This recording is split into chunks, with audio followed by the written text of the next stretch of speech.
Okay, I think we can begin. Today we're super fortunate to have Rob Galston speaking about forgotten architecture in rural Manitoba. Rob's a guy of many faces. He looks like a very scholarly academic at the moment, you know, with the sort of really proper paintings behind him. And in the invite to the talk, he looked like some you know, football hooligan crazy party guy. It's really nice to have a planner talking about architecture. Rob is a planner. He's a planner at the City of Winnipeg. And there's a bunch of planners at the City of Winnipeg that just really try and make the city a better place. They sort of believe in density. They believe in architecture. Rob's one of those guys.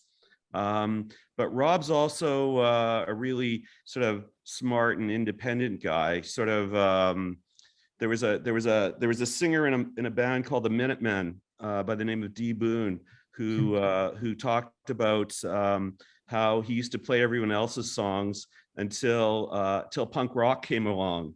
And Rob's a bit of a punk rocker. He during COVID, rather than whine about stuff, he just went and did some stuff, and he didn't need to be told what to do. He figured out exactly what to do in a really critical way.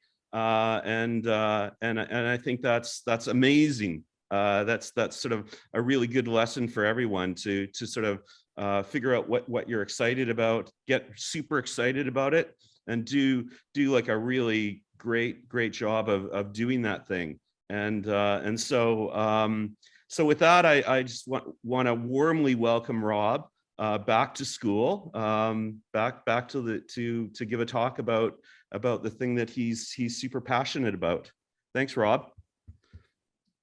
Well, thanks to you, Neil, and as well thanks to Jay, and thanks to Michaela and Brandy at the university for accommodating this, and thanks, Neil, in particular for inviting me to do this. This is really exciting and an honor for me.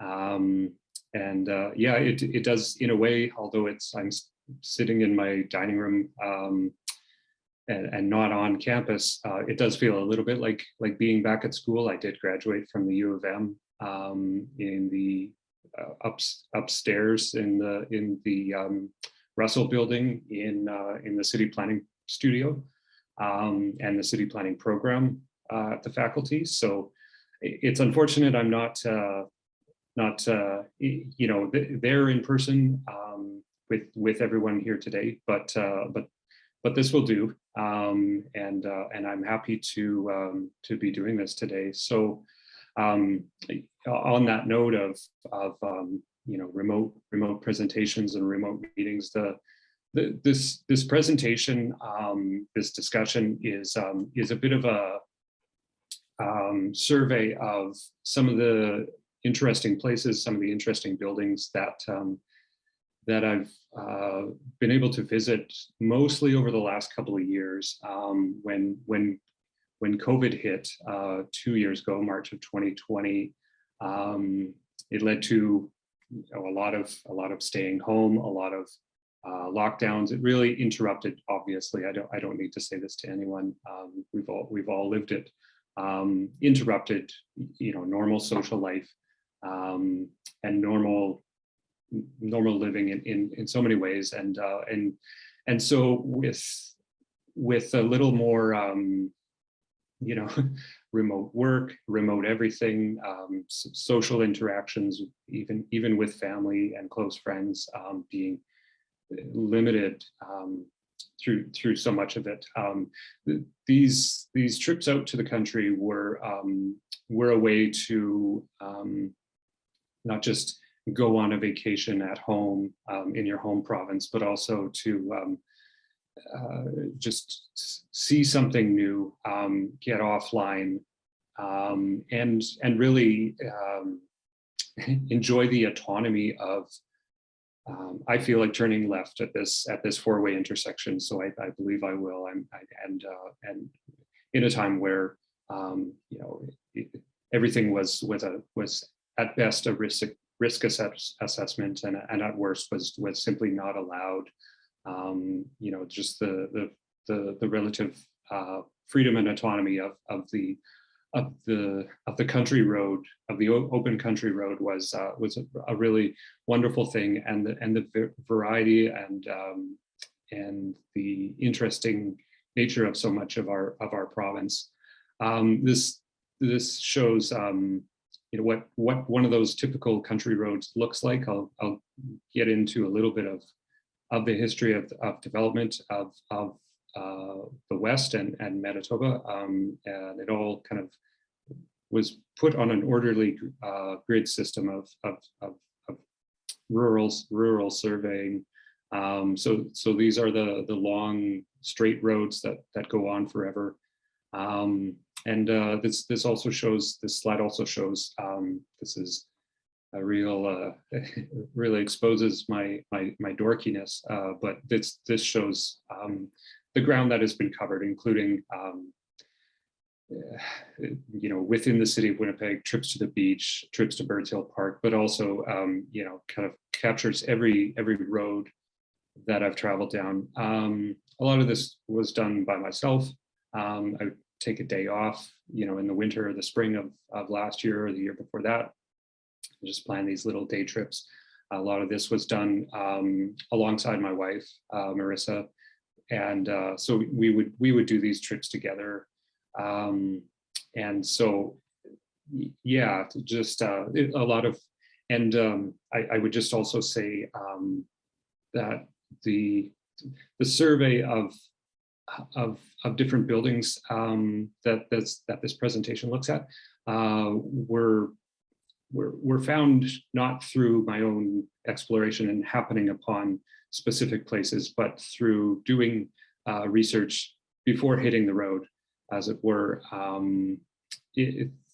Primarily through the Manitoba Historical Society. They're an incredible resource with mapping and listing historic sites in Manitoba.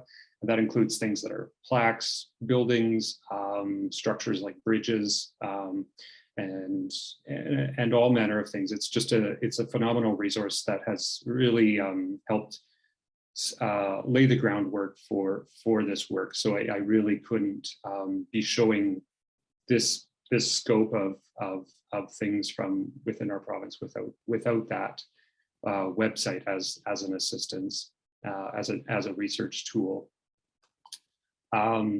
So just as a bit of history, or setting the stage, setting the context a bit. This map was produced shortly after Manitoba, the province of Manitoba, entered Confederation in 1870. And at that time, of course, there was, Manitoba was not an empty place waiting for settlement. There was, of course, Indigenous people here throughout what is now the province, and there was Indigenous people, Métis people, and European immigrants, mostly from Scotland or Britain, other places in Britain, and Canada as well, along the rivers, along the Assiniboine and the Red Rivers, in what was called the Red River Settlement. And the land here in this early settlement prior to 1870 was all developed along narrow river lots, similar to what you find in Quebec, older parts of Quebec near the St. Lawrence, along the St. Lawrence.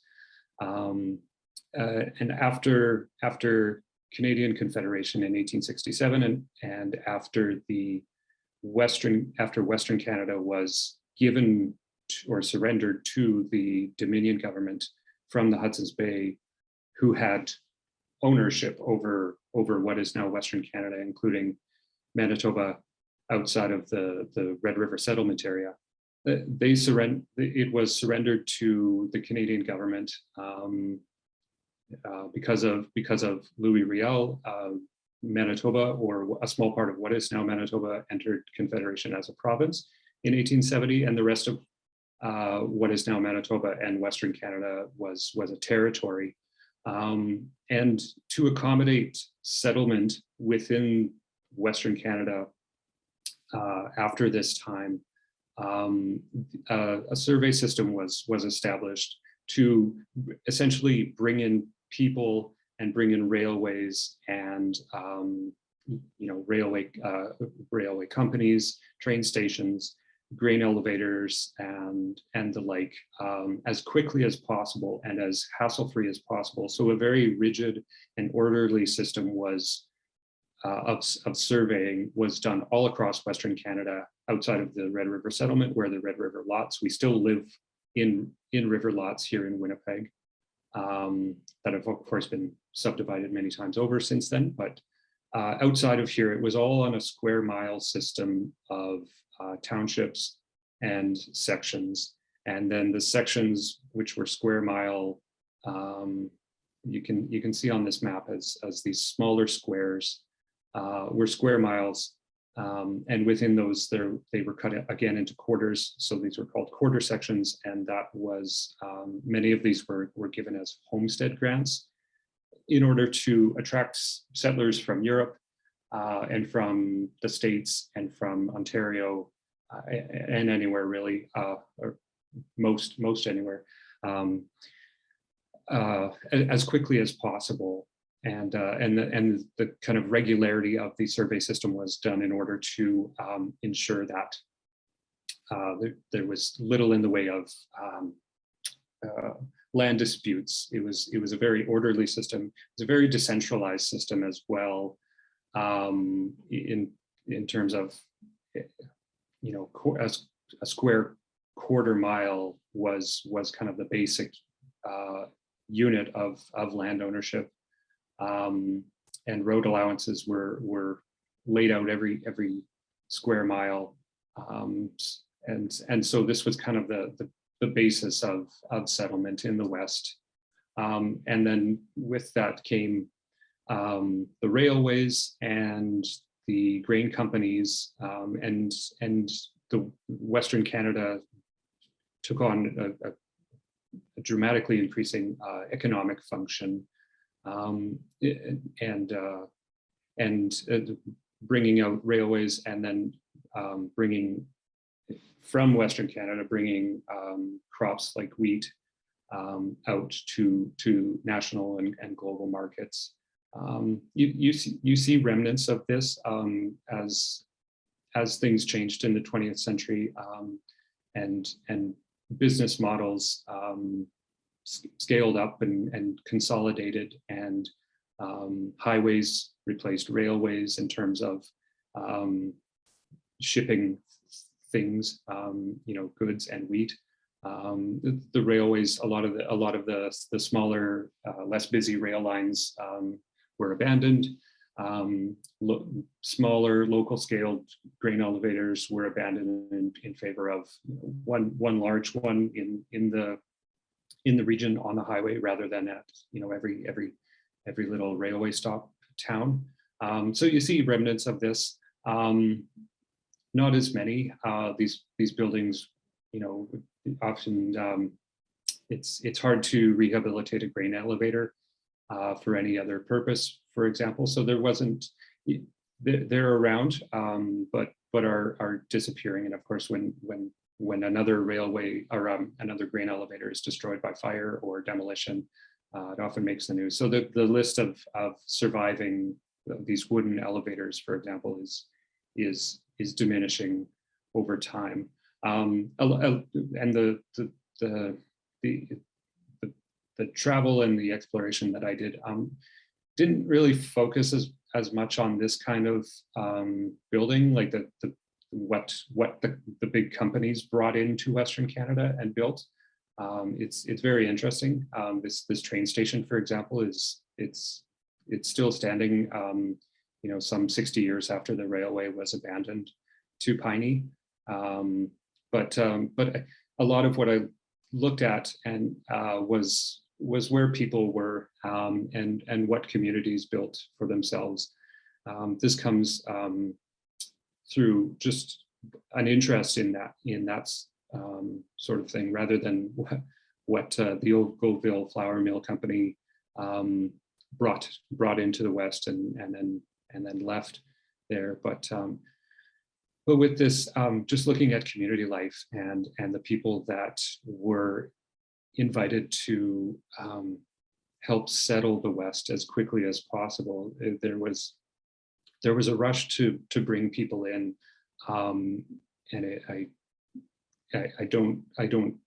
I wouldn't say that it was done for any kind of progressive multicultural or diversity type of agenda, but it was simply anyone who can farm the land, we're probably okay with them coming into Manitoba, or at least to certain areas that are harder to settle because they're further away from rail lines, or the land isn't as well drained, or it's mostly scrubbier soil conditions with trees and things like that. So there was many people from across Europe who came to settle in Manitoba. In particular, the Ukrainians are one that have really left a legacy and like a physical remnant on the landscape in a lot of the regions where they heavily settled in Manitoba. And of course, the people have been, the Ukrainian people who have come and settled here, whether it's in the rural areas or in the city, have been such a large contribution to what makes Manitoba what it is today. My wife, her family, her ancestors are no exception to this. The woman in this picture on the left is my wife's great grandmother, who with her family, with her sons and daughters, some of whom would be in this other picture of this group in front of the church, emigrated from Western Ukraine to southeastern Manitoba in the very late 1890s and settled this kind of remote corner of the province so early on. So that's a lot of sweeping background information and a bit of a context for the places that I went, by myself or with my wife. These trips to southeastern Manitoba, you can see in this Google map, the satellite image it's highlighted down near the bottom at the U.S. border. That kind of covers this area. This was an early area of Ukrainian settlement. So the trips that I would take here would be accompanied by my wife, and were kind of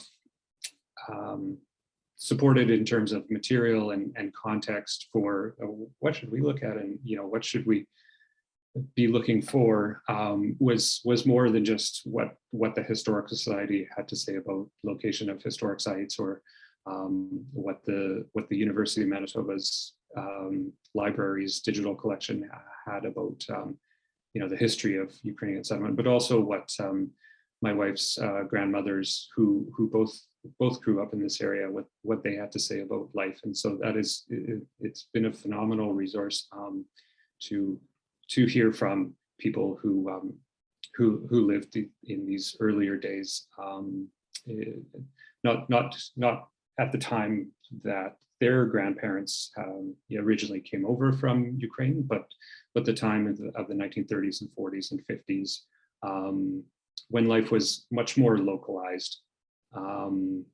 You really didn't leave, 3 square miles around you.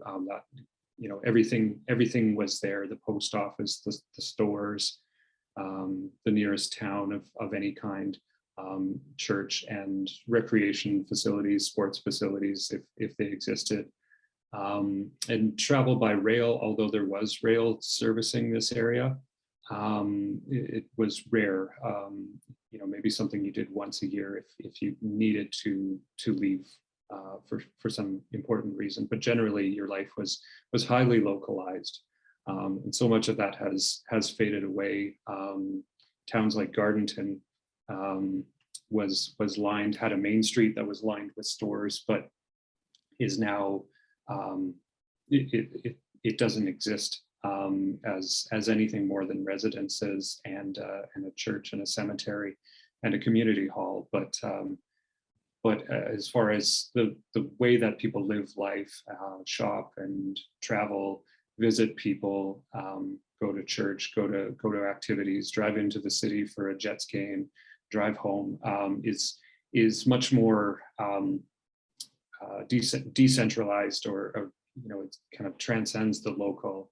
But in this early time, these buildings that we're going to look at come from a time where life was basically at a walking scale. Even in the country, even if roads weren't very good, walking along trails that either followed the road allowances that are now country roads, or they followed informal trails over parts of land that were dry through the spring and through the winter and fall. And so this is kind of these are the places that were the most interesting to visit, because they represent a time that really doesn't, like a rural Manitoba context that is really gone, and has been for 40, 50 years, and then gradually is moving away from. So with these early settlers in the southeastern Manitoba area, they would bring over building technologies and design from the region of Ukraine where they came from, and so that there are early examples still left of residential architecture and farm building architecture that is influenced or follows in the Ukrainian settlement pattern. This is one house just off a road in a place called Arbaca in southeastern Manitoba. I believe that there's a distant family that lived at this farm at one time on my wife's side, but in any case, this is a rare example at this point of this early type of Bukovanian style residential construction. This was from the Bukovanian region in southwestern Ukraine. This house, taking a peek inside, follows the typical Bukovanian residential pattern, where the door from the side enters kind of a small room that is, just like a utility room essentially, and then there is a smaller room on the west, which includes the kitchen area and kind of leftover bedroom areas, and then the larger room, the Velika Kata, on the eastern side. This is where the parents would sleep, and where the dining room was, and where any kind of formal things such as Christmas or Easter dinners and other visiting people, that's where that would occur. This is inside this house, looking at the eastern wall in the Velika Kata, the large room. As you can see, it was constructed of logs and plastered over. On the outside, it was covered in wood siding, but on the inside it was plastered, and the plaster is crumbling over time, but exposing the logs on towards the bottom. This is the picture on the left shows the small room where the kitchen was. This stove would have replaced like a clay oven called a peach, which is came from Bukovania and the southwestern region of Ukraine. And so this house likely would have had some kind of clay peach originally, perhaps, but as time went on and as modernization occurred, you know, the settlers could afford to buy things, order things.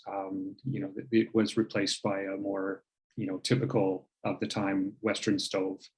The picture on the right shows the Eastern Wall and religious iconography and other decorations along the Eastern Wall for Ukrainian Christians. The Eastern Wall was where religious icons would be, and where the family or an individual in the family would pray. Similar to church plans, typically the front of the church, where the congregation looks to at the altar, faces the east. And the earliest church in southeastern Manitoba that is still standing is in Gardenton, or just outside Gardenton, is St. Michael's Ukrainian Orthodox, and this was constructed in 1899.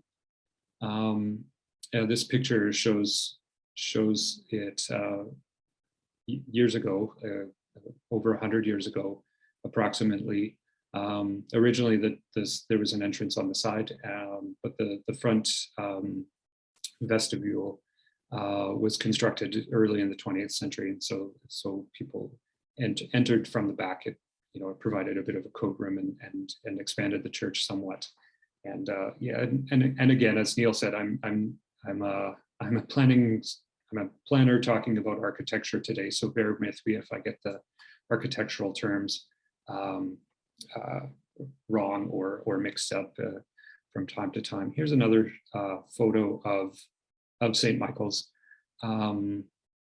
It's called by it's known as Old St. Michael's today, in that a new St. Michael's was built in the 1930s, right in town, in the town of Gardenton, a little more convenient for where you know, people were settling later on and moving to. But this church remained part of the parish, or the church group in the area.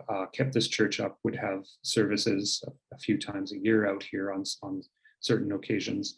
And so this picture is from that time in the middle of the 20th century, and this picture on the right shows approximately the same view today. At the back, like with most churches in the country, the graves of parishioners, people from the community, were located. So this shows St. Michael's with the graves in the back. And one thing, especially, I really haven't seen this outside of southeastern Manitoba, but grave markers that are hand drawn, usually following this kind of cruciform like shape, in the shape of a cross, and then the marking is done by hand, and really a really freehand kind of style. You can see it a little bit in these photos, one from the 60s and one from today of St. Elias Church. I apologize for the typo in the caption, but both of these pictures are St. Elias Ukrainian Catholic Church, Ukrainian Orthodox Church, east of Gardenton in a place called Surco. This church, the roof line really stands out. This follows a typical Bukovinian style of church architecture, where the roof just kind of hangs over all, creating a bit of a porch or like a covered area by the entrance and all around the building. So that this is a detail of that church building and of the bell tower that would have been built around the same time as the church. And you can see it's constructed with logs, having a bit of overhang over the first floor, as well as over the structure altogether. Yeah, constructed in logs with what's called a dovetail building method of linking the logs at the end. This is typical in in Ukrainian buildings in the province, as well as I would believe it's quite common in Western Canada generally. Here's a bit of detail of these grave markers that are written kind of freehand with symbols and letters and dates of the person who has died. The one on the left is a monument at a church in Arbaca, and the one on the right is at Serco again. Another region in the province where that was settled heavily by Ukrainians and others. Of course, the Icelanders are, if anyone has been up to Gimli or Riverton, the Icelandic settlement along Lake Winnipeg and the Icelandic River is a huge part of this province and of the Interlake region. But a lot of the exploration is in the back country, back from the lakes.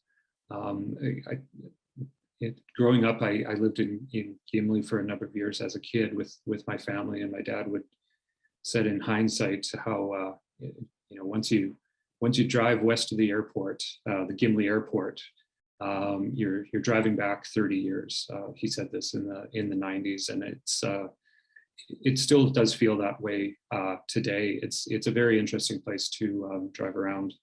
Kind of west of the lake, away from where year-round properties and cottages are for people that have left the city or want to be close to the water, and you get a little bit more into like a scrubbier agricultural area where not a lot has changed, but a lot is disappearing.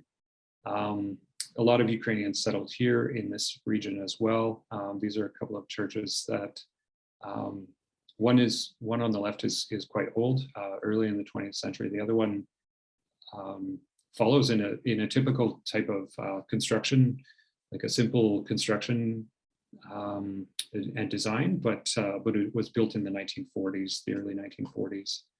This is inside a church in Dennis Lake, showing the nature of the interior of Ukrainian churches, with iconography. You'll find stoves like this in churches of all types.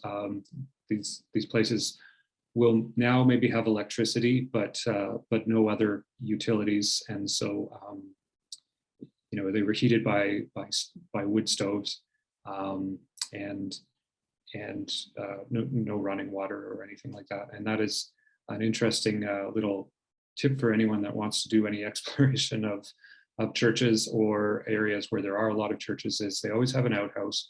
It may be in rough shape, but if you're out on the road for an afternoon, that's something available. This is another church, Ukrainian Church, west of Gimli, northwest of Gimli, that has been abandoned for many years. A number of churches are kept up, even if they're not in regular use. They're locked up and maintained. Someone is there to touch up the paint and mow the grass and check on the place and keep the doors locked. This one has just been simply left, and the door has been knocked over, and so I'm not sure what the story is with that. How why some churches are kind of just left to the winds of time, and others are kept up and preserved. But this one was really interesting to visit. The first time that I found it with my wife around 2015, 2016, it was locked up, so I never saw the interior, but the door has been knocked over since then, and so that invited me to visit the inside, and it's really incredible. And you can see on the photo on the right, there's still a service program in the pew for Divine Liturgy. So this was a really interesting place to visit. This is one of my favorite churches, and it has been. And I feel the need to check up on it soon, just to make sure that it's still standing. But It's really interesting. The Interlake has another interesting thing that you may not expect to find an hour north of Winnipeg in a cow pasture, but this is a streetcar that used to run on the streets of Winnipeg, an electric streetcar, and that whole system of electric streetcars in Winnipeg was discontinued in 1955.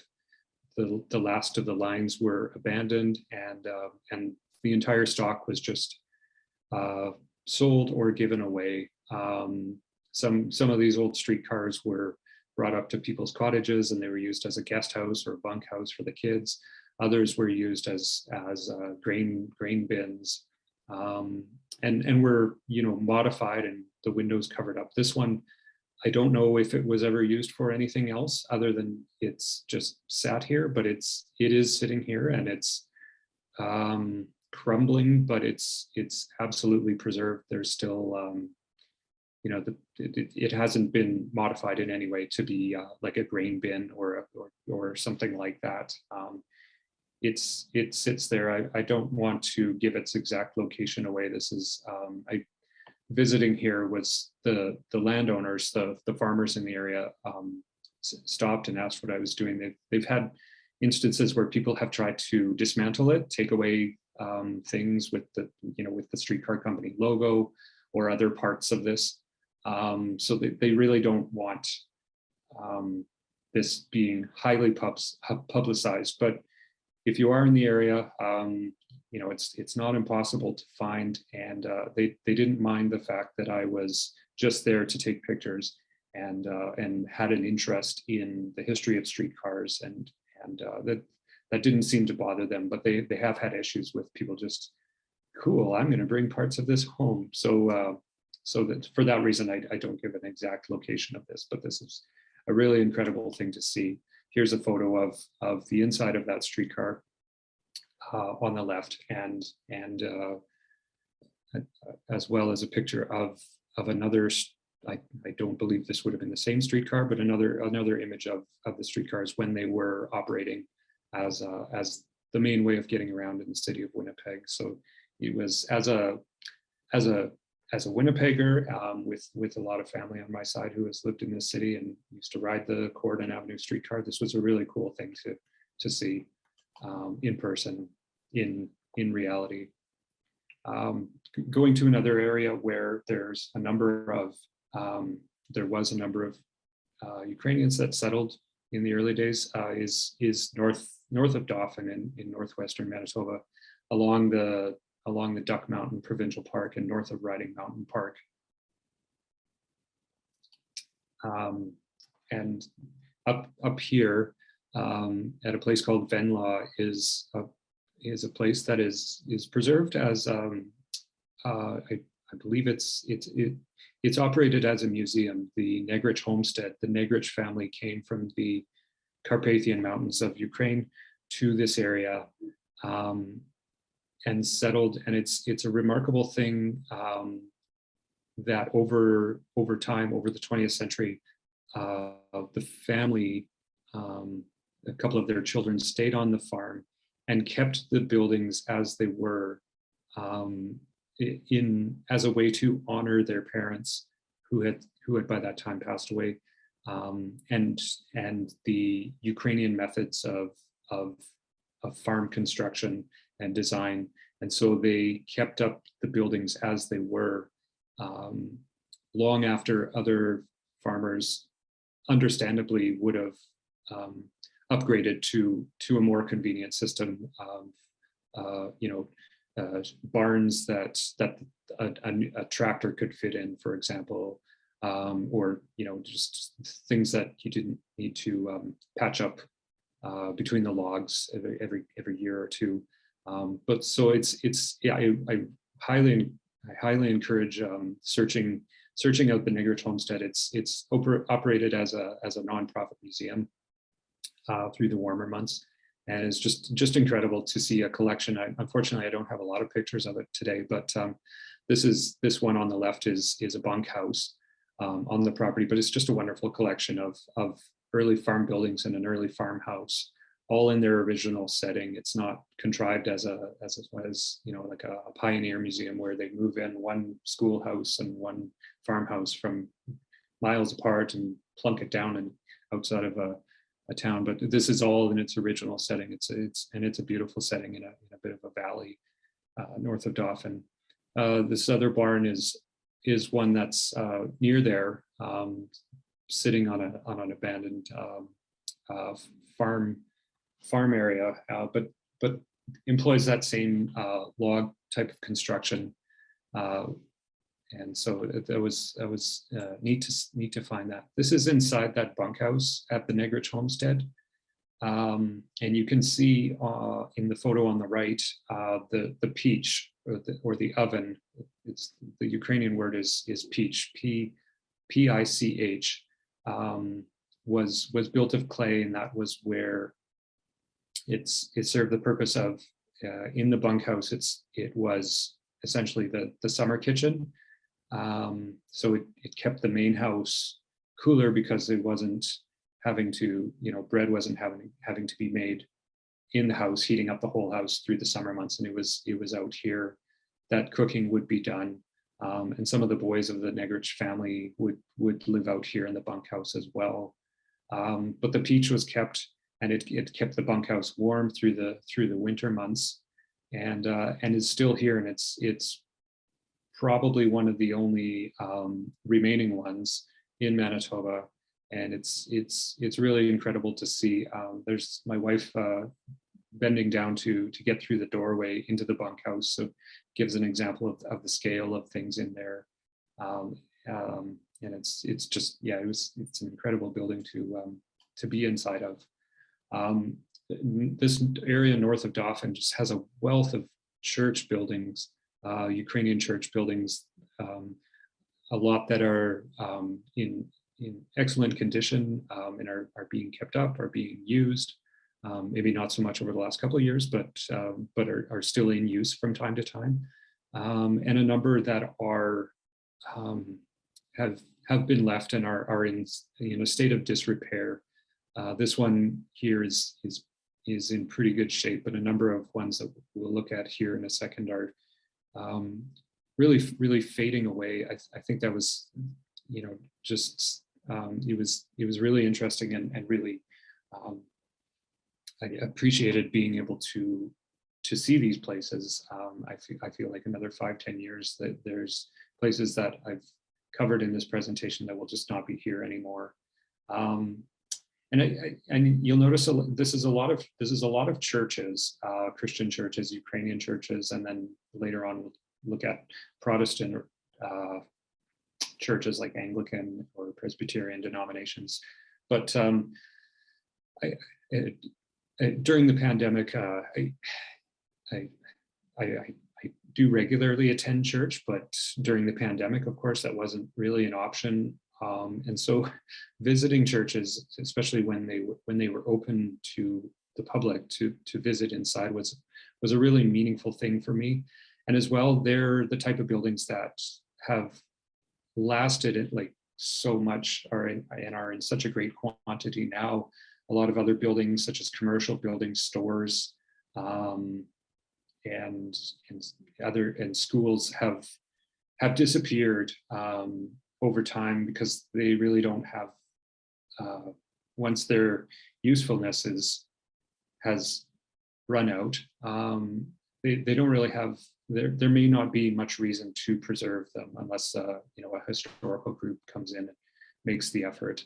But a lot of them have been lost over time. Churches have held on so long, I think, because, in particular for Ukrainians, they have they're very meaningful, and they're a sacred place, even if they're not in use as a church, even if they've been deconsecrated, meaning like all the icons and everything from the inside of the sanctuary has been removed, and it's no longer a place of worship. But the building and the graves that are there still have meaning and importance. And so for that reason, they've lived on, even if they're not actively being used. It's something that doesn't get torn down very much. It's not like, well, the church is closed, so time to just level this land and we can rent it out to a farmer as pasture. These churches live on, so that they for that reason, there's so many of them, and that's so much of what has been covered, through these last couple of years and these trips that I've taken. This is another church north of Dauphin that's quite old. It's the exact date of construction is not really known, but it's likely right around the year 1900. So a very old church that does kind of follow a Ukrainian pattern. It may not. It looks kind of like just a typical church, but it does follow this specific architectural style of the Ukrainian Church. And there's my wife taking a walk around it. Here's another church that is in a state of disrepair on the outside, but there was a note by the door saying, "Come in and look around. We're in the process of fixing it up." On the inside, it looks freshly painted, but a lot of these churches are, if the wind and the rain has managed to stay out, the interiors are quite. Ukrainian churches are quite colorful on the inside anyway, and that has lived on, even if from the outside it looks like it's in a state of major disrepair. This is another one in a place called Ukraina. Unfortunately, I don't have the source of the photo in the top left, but this was from a publication in the late 80s. So that's an image of what the bell tower and church looked like in the late 1980s. So not that long ago, maybe 35 years ago, and since then it is trees that you find in these areas. They grow really fast, and so it's quickly become surrounded by trees and has fallen into disrepair. This is an interior shot of this church. Looking at, on the left is the choir loft and narrow stairs going up, and on the right is the front of the church, the altar area. This is another church. The photo on the right has great lighting. That's because, as you can see in the photo on the left, one of the walls has collapsed. A lot of the earlier churches, like that early one in Gardenton, were built with logs. This one came later, a little later, and was built in a wooden frame construction, which you can see in the photo on the left. But this one is in pretty bad shape. But and near here is a Polish Catholic church that was also open, but is in a state of disrepair, and it's been abandoned for many years. Another church, this one is right on Highway 10 between Dauphin and Swan River, is kind of on a cruciform plan where there's wings off the side, and a dome at the center, but that dome is now slowly caving in, and so it was with a bit of risk that I peeked my head into here and survived. But yeah, this one you get the sense that these can't keep standing forever, and so it was interesting to find them and to see them in person. This was an interesting one because it's not really marked on any website or anything like that as a church, and is close to another church, and I wonder if it was actually relocated here at some point. But it is a church building that follows and was constructed with logs and follows this kind of Ukrainian style with an overhang over the first floor entrance. And I don't have a picture of the interior, but it was brightly painted yellow. It might have been used as a grain storage area, but appears to have been a church at one time. Over time, those earlier churches, the first wave of churches in the Ukrainian settlement were replaced, not necessarily demolished in most cases, as I said, but were like the congregations met in newer churches, and these churches took on a little bit more of a grander scale. It just as communities prospered somewhat. The one in the middle is near Birds Hill Park. That's Cooks Creek. It's not in this area, but that's obviously a good example of the kind of scale that came later, and the kind of designs that came later in the 20th century. Yeah, so these are kind of more what you see when you see like a church that probably has services, and it's kept up better. It's not necessarily older, but kind of a more larger scale. Yeah, and in north of Dauphin is a beautiful church interior that was destroyed by fire in 2018, and this picture was taken in 2018 in the spring. I believe the fire was in the fall, but it just so happened that my wife and I were able to see inside of this place at the time, and this is an Orthodox church, or a Catholic church rather, that was built in 1906, and was an incredible place to stand in. These are a couple of pictures more of it, showing the exterior, and the bell tower was, when we first visited this around 2016 or so, was in the process of being reconstructed or repaired. You can see the newer logs towards the bottom. And on our last visit in the spring of 2018, the bell tower had been relocated or taken away or possibly demolished. So I do hope that someone at least took it away and continued on the restoration work with that. But the church, I'm afraid, has been destroyed by fire, and so it's an example of how these places may not last forever. Here's a hall that is associated with an Orthodox church. This was a hall built next to a church, and has a lot of community halls are windowless or have very few windows, but this one does have a wall of windows on the south side, similar to older schoolhouses, to provide a lot of natural light. And the effect when going through the open door at the back was really beautiful. This is just like a well-kept, but has not been used in quite some time, community hall. And so these places would have been an important source of community and recreation and socialization within these areas. This is another view showing the row of windows and the light fixtures that are in there today. Here's an example of a store building. I see that we're running low on time, so I'll try to move quicker here. But you don't see a lot of country stores, but this was one that is slowly collapsing on itself. Yeah, not a ton of those.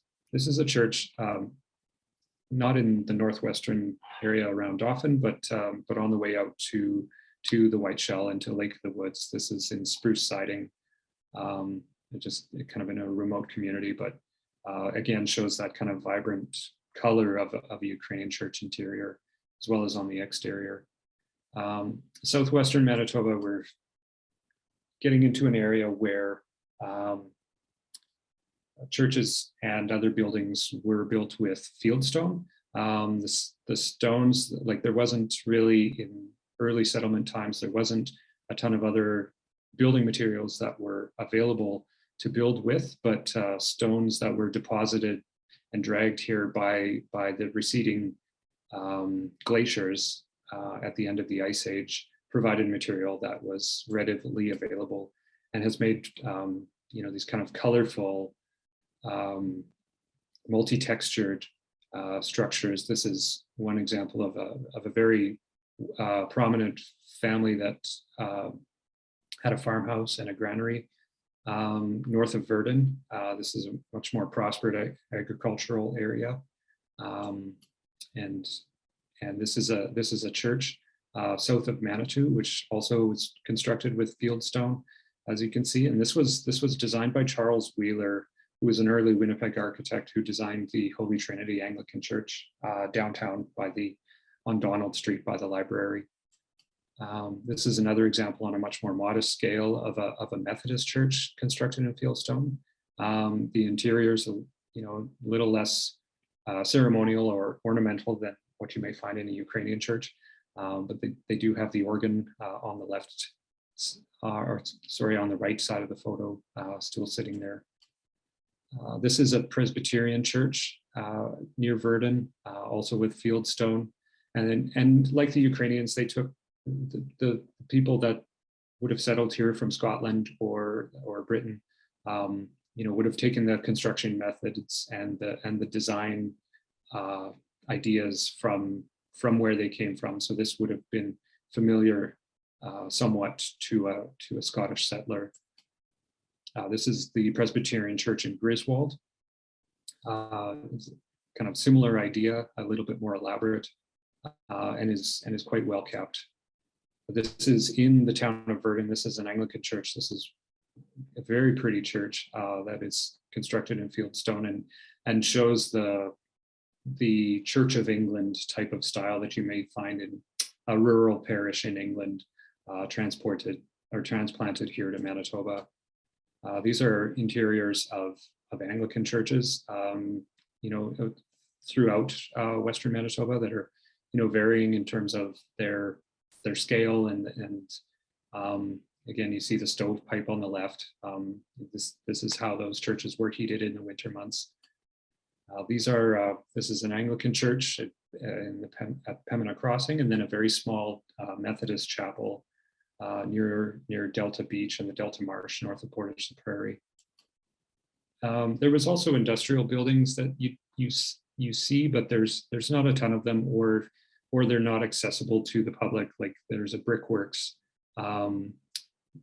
west of Carmen that is just not available to see other than from a great distance, because it's all fenced off. But this was one that is right along the highway. It's a beautiful, colorful building where they would build grain bins up until I think the 1990s or even early 2000s. This was in operation.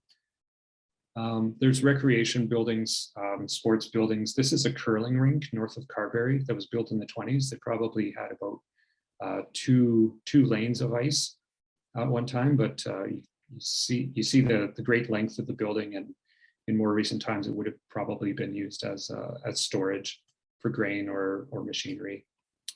These are a couple of beautiful hockey rinks, much more large in scale, needing to be wide enough for a hockey game to be played.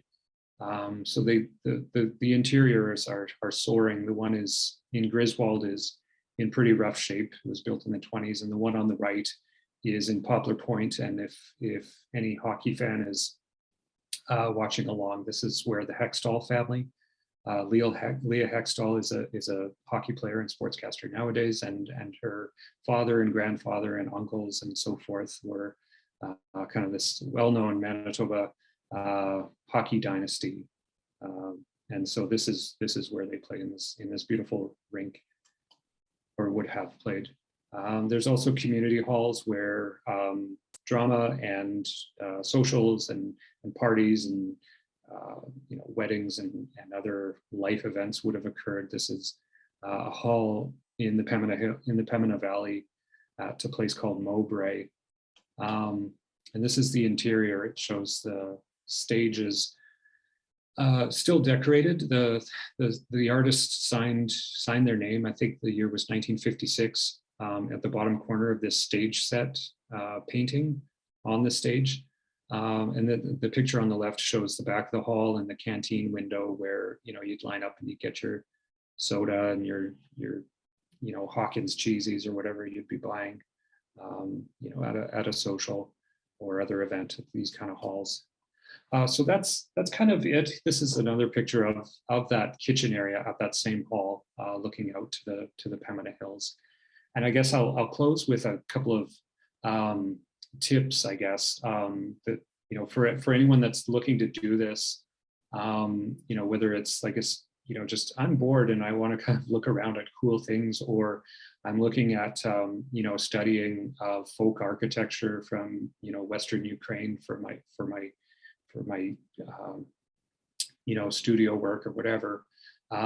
These kind of tips are, you know, things to keep in mind, like respect the place. If the door is locked, you're committing a crime if you kick at it or open it. But if the door is unlocked, or if it's fallen off the hinges, and there's, you know, it's not, the place isn't covered with no trespassing signs or fencing or anything like that. I mean, it's okay to come in, be respectful, be there for the right reasons. Don't take anything, don't leave anything. If somebody does stop you and, hey, what are you doing? Just, you know, I'm an architecture student. I'm here. I'm a historian. Like, you know, you're there for if you're there for the right reasons, I think people are generally going to be okay with that. Use common sense. If there's a basement or you're on the second floor, be careful. Be careful for, you know, things falling. Be careful for animals and birds that are sometimes in these abandoned buildings, and be prepared. You know, get a map that's offline rather than just on your phone in case cell coverage goes out. You know, bring water. Have a game plan in terms of where you're going to go. The road and the grid goes on forever, but sometimes the roads vary in quality. So, you know, find out where good quality roads are. In the springtime, it gets really muddy. Things like that are just things to remember if, you know, as we do this kind of thing. So I'll close with that. Here's sources for, you know, a lot of the research and things that I talked about. But yeah, I'll leave it at that. I feel like I've gone over a bit, but I'll hand it over to Neil, and yeah, and go from there. Thanks, Rob. That was super fantastic. It's incredible how purposeful your images are. The images are really beautiful, and you've sort of taken us on this tour, but you've also sort of shared a whole density of sort of meaning through how you've taken the photographs and how you talk about the work.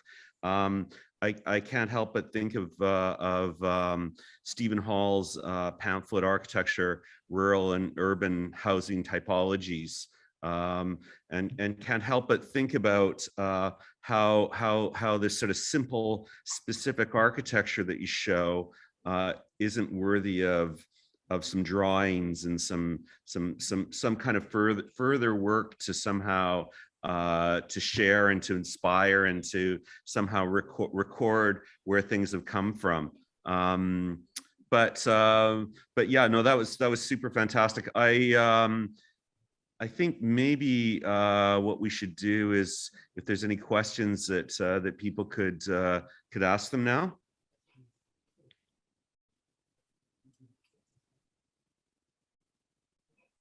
In the chat, you could, or you could just put up your hand. I mean, I actually can't see everyone. So, but if there are any questions, there is a question. Oh, that's just Aaron saying thanks for sharing. Thanks, Aaron. Yeah, thank you. Any good book recommendations?